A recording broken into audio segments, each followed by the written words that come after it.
Hey guys, what's up? It's Ripe again. In today's video, an entitled HOA president tried to dictate a farmer that he cannot use firearms on his own property and then pulled a gun on the farmer to threaten and intimidate him. Here is what happened. The first one is titled, I got into a gunfight with an HOA leader. Posted by user His Magnificence on r/Ripe Stories. So I live in Texas on a ranch owned by my family for over 200 years. We are pretty close to what would be considered West Texas. Over the past 15 years, the suburban sprawl has crawled out towards my land. A cute little neighborhood has recently been finished that creeps up about 50 yards from my property line. Unfortunately, the one thing I've been dreading for years has come to pass. An HOA was formed in the neighborhood and people from all over the country have been moving to the area for work in the nearby city. I have a lot of spare time these days and try to meet all the families that move into the homes adjacent to my property because good neighbors and friends are very beneficial to have anywhere.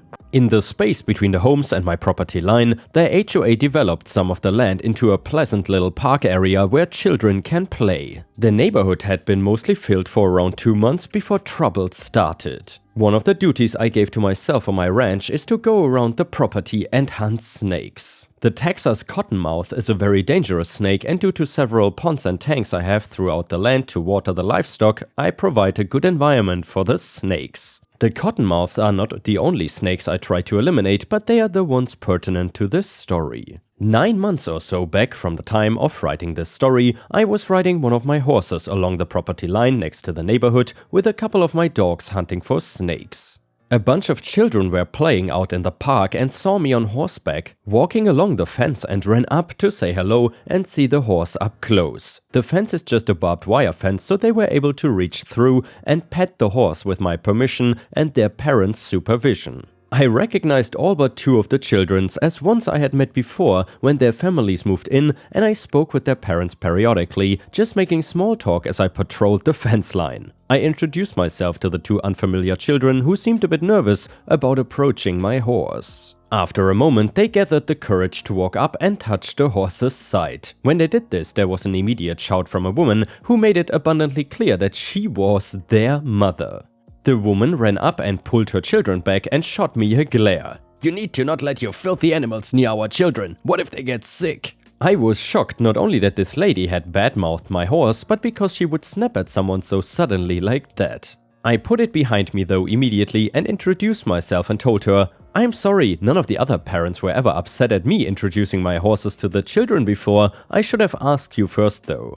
She seemed appeased by that comment and told me to do so in the future, and then asked me what I was doing. I told her since it was snake season, in order to protect my livestock as well as the children of the neighborhood, now that they play near my property line, I walk the fence with my dogs and kill any snakes I find. "Well, why don't you just call animal control to do that?" I told her that it was not possible because I have too much land and have to do it frequently to bother them, especially when I can do it myself, and it was safer to kill the snakes. I pulled out my lever action rifle from its sling on the other side of the horse and told her that she had probably heard the occasional gunshot and that it was me shooting snakes or maybe coyotes occasionally. I had not noticed yet, but when I pulled the gun out and started inspecting it, the lady had hit her children behind her and started backing away.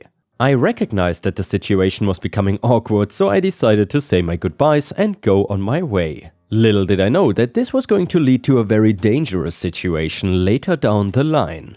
2 days later, I got a buzz from my gate. The sheriff and a couple officers had come by and wanted to ask me questions. I was not unfamiliar with their visits due to the previously small community I was a part of, and they were my neighbors, if not my friends. The sheriff asked me why I had been brandishing my gun at parents and children of the neighborhood next to my property. This question caught me off guard. One of the officers said that they were not accusing me of doing so, but a report had come in that I had been doing that and that they wanted to get my side of the story. I remembered the attitude of the mother the other day and explained what happened. They left and I drove over to the neighborhood and knocked on one of the doors of a family I knew and asked them about the woman. They said she was the wife of the HOA leader and that they had just moved into one of the houses nearby. They also warned me that the husband was what good people would refer to as an a-hole and that he and his wife had been causing all sorts of trouble for the community through fines and regulations and all other kinds of HOA nonsense. I went to their door and knocked, and the husband answered, and I raised an eyebrow at him because he looked like he just jumped out of a black and white cowboy spaghetti western movie.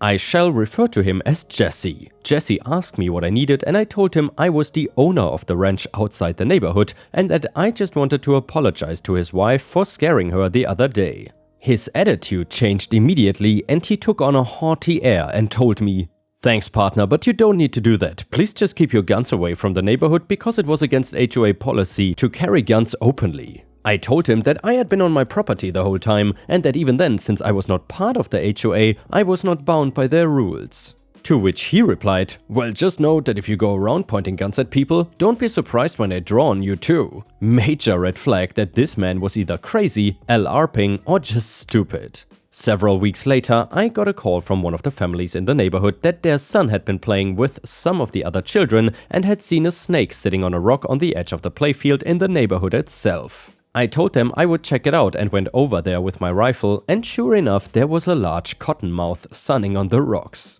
I went and knocked on the 4 other houses' doors to tell them what was going on and that I was gonna shoot the snake. Now my lever action is a Henry .44 Magnum. To be honest, it's a little overkill for snakes, but it's better to be safe than sorry. I also have a suppressor for it because it's a wonderful tool for preventing hearing loss and disturbing the nice quiet afternoons I enjoy so much. That being said, a suppressed firearm is still loud enough to hear from a good distance away, especially in a place like where the sound will bounce off the houses down the streets. I shot the snake aiming towards my property because there was nothing in range to destroy or hurt in that direction. This is basic firearm safety. The children with their parents standing by the street behind me cheered, and the parents thanked me, and I started walking over to pick up the snake to dispose of it. As it turns out, Jesse had heard about the snake too and had run over with his brand new Heritage revolver. He and his wife had heard me shoot the snake and ran up to the group. The wife was freaking out and grabbed her son, asking if he was okay, and to the shock of everyone there, Jesse told me I should be ashamed for putting the neighborhood children and families in danger and that if I did not drop my gun, he would shoot me. With that statement, he drew his pistol on me. I will admit I came extremely close to pissing myself. I jumped behind the rocks and ducked, shouting for him to put the gun down. One of the parents nearby, who was a US Marine, stuck his thumb between the hammer and the firing pin on the pistol and flipped on the safety on the pistol and put him in an armbar hold until he dropped the pistol. All the parents were yelling at him for being stupid, and one had already called the police. The Marine parent held Jesse in that position until the sheriff drove up with 4 other squad cars and came to question everyone. Thankfully, nobody but the snake got seriously hurt, but Jesse got arrested and charged for brandishing a firearm and assault with a deadly weapon. Now, you may think I'm in the wrong for what I did next, but I went to the sheriff and asked him to lessen the charges. The man would have been charged with a felony and lost his ability to ever own a gun again. I'm a big supporter of our right to bear arms and recognize that Jesse had come from a place where guns as a matter of course were forbidden legally. I went to bat for him and asked that the sheriff have him go through a concealed carry license course as well as the 3 pistol safety courses given by the local fire range. To which I will report that with only a moderate amount of struggle, he passed all the courses and has gained a healthy respect for firearms and has since apologized for the incident. I know these kind of stories posted here tend to have a happy ending filled with righteous payback or vengeance of some sort, but I am glad that everyone involved in this story came out on top. Even the HOA leader with a bit too much of a fetish for the cowboy aesthetic. And yeah, Ripe Stars, I gotta say, respect to OP for not escalating this any further and essentially being so kind with the HOA president. Would you have done the same? Let us know in the comments. And now let's move on to the next story. The next one is titled Long Petty Revenge. The best revenge is living well. I grew up in a trash town where pasture parties were a big deal. Basically a keg or 2 in a field on someone's land with a bunch of drugs. During my junior year of high school, a few guys in their early 20s crashed one of the parties and were being creepy with the girls and aggressive with the guys. It was 100% a high school party and they were definitely not wanted or invited. I got asked to try and get them to leave and went with a couple friends to try and run them off. It did not go well. And then ended with a classic bro-off where we were all talking crap and bumping chests, threatening each other. Very cringy in retrospect, nothing came of it and I thought they were leaving. 10 to 15 minutes later, lights out, sucker punched. The guy waited till I was alone and ran up on me and completely destroyed me with a punch I never saw coming. Then he got on top of me and hit me. Many times until my friends ran over and stopped him. I was surprisingly okay. However, my teeth were pretty chipped up, it's not super noticeable, but I notice. And my jaw still does not align 100% right. But anyway, it has been 23 years since then and I am married. Got a beautiful wife and a baby, even a house and a car. I also got a decent job and live in a great neighborhood in Austin. Everything is wonderful and I'm filling up at a gas station one day. And the dude who sucker punched me walks down the sidewalk homeless. He is a junkie, a complete loser. I'm positive it's him because I'm friends with his sister on Facebook and had seen pictures of him somewhat recently. He has a very identifiable face tattoo as well. I call his name out and he looks at me. I smile, my wife is in the passenger seat of the car meanwhile. A nice new car in our safe, perfect neighborhood. We got our daughter in the back and he says, "How's it going, man?"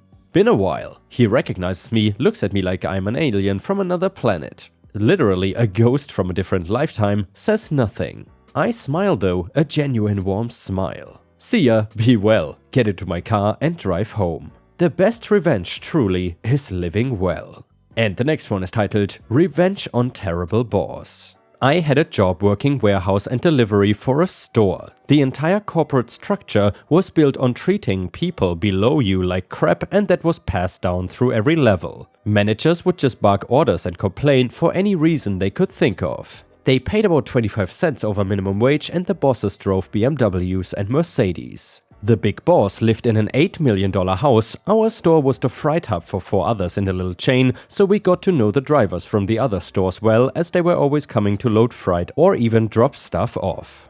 One day though, we were sitting with 2 drivers from another store and Buddy remarks that he and his partner are working over 60 hours a week. I say he must be doing okay with all that overtime pay. And then he says they are not getting overtime pay, just paid a straight time rate. I ask him if he signed an averaging agreement and he says no. He shows me his pay stub and there it is. His partner comes back and confirms all this and they've been doing it for months. He had asked his manager about overtime and had been told that straight pay was just the way it worked.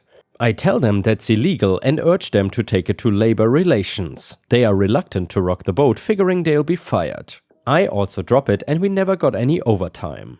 Our warehouse was busy, our store was not. A couple months later they are in again and Buddy's partner tells he and his girlfriend are moving back east. And he's giving his notice. I tell him again to file a complaint, nothing to lose now. So then he does. A few weeks go by and when I come in one day, there are expensive boss cars parked all along the loading dock. My workmate says something big is going down, all the managers have been summoned and are inside with a bunch of people in suits. So then we wander upstairs to see what's going on. The company bookkeeper had an office in our store and he handled all the payroll. He was a Chinese immigrant, nice guy. The bosses were trying to pin this on him, saying he did not speak English very well, which was true, and had obviously screwed everything up. Turns out he was a pretty cagey guy. He knew what they had told him to do was illegal and was able to produce all the records of him telling them that and of them telling him to basically just shut up and do it. So he hands it all over and quits. I see Buddy with a new partner a few weeks later. He's got a pay stub for about 15 paychecks worth of earnings, company got called for all the overtime pay and a pretty substantial fine on top of that. The added bonus, the second in command had driven over a nail when he parked his silver BMW on the loading dock and had a flat when he came out of the store. He opened his trunk and called me over and said, "Change that for me." I told him, sorry, that's not my job, and if I hurt myself, my compensation claim would be denied.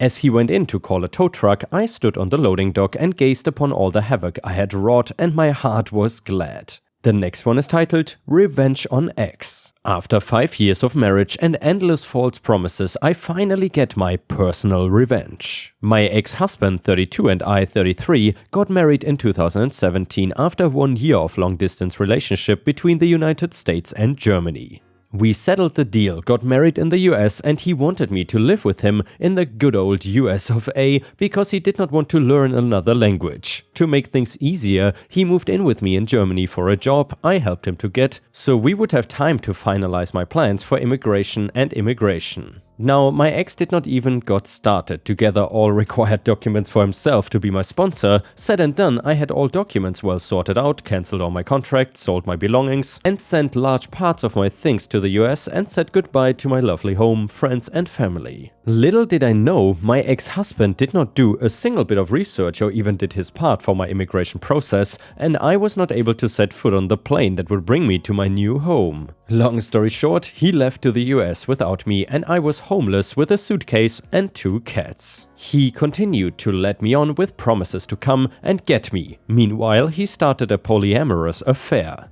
Later, he got involved with a 21-year-old young lady. I lived with my parents for a few months to get back on my feet. I found a new apartment and a new source of income. Now, I never went to German officials to get our marriage recognized in Germany, mostly because I didn't think it was necessary because we planned to live together in the US. But my laziness should be proven to be useful later. Since he was with his new girlfriend, 21, I broke up the relationship in the US. We still count as married and focused on myself regaining my independence and rebuild my life in my home country. I fell in love with an acquaintance, 31, I have known for 13 years, and we soon found out that we have very much the same goals in life and the very same ideals and wishes for a monogamous life. Meanwhile, I've been in contact with my ex to finally get him to start a divorce in the US. Since the marriage was closed in the US, only a US citizen is able to petition for the divorce at the district court. I did not want my name to be further affiliated with him, and I also didn't see the reason why he should further profit from tax benefits. I made it clear I did not want this anymore and wanted to move on. Finally, he got a process started and forgot one single thing. I am not an American citizen, so everything that applies in the US when it comes to paperwork does not apply to me in Germany. Means serving me via email? Nope. Wanting me to sign something electronically? Nope, not possible. All they would have to do is to send me the notarized, signed and translated paperwork via physical mail, but they don't. So I get email after email with pleas to get me to sign the US divorce papers electronically. With every mail his lawyer sends me, his pay ramps up. Don't get me wrong, I certainly told the lawyer what he has to do in order to get me to sign a legally significant piece of paper, but I guess he doesn't know international laws. So at this point my ex still sits on all of my belongings. I asked him to give back, and since he doesn't do that, I will keep collecting spam emails from his lawyer. That is my personal revenge for leading me on, using my hopeless romantic heart and leaving me alone when things went hard. I don't count as married in Germany, and I am currently expecting a little baby boy with my partner, and we are building a life together without false promises. And here, Ripe Stars, I feel like OP dodged a bullet in this story, and I am happy that everything turned out great for her. Either way, I hope you enjoyed today's video. If you did, please post some star emojis in the comments and don't forget to like the video. Thank you very much, and I hope to see you again tomorrow.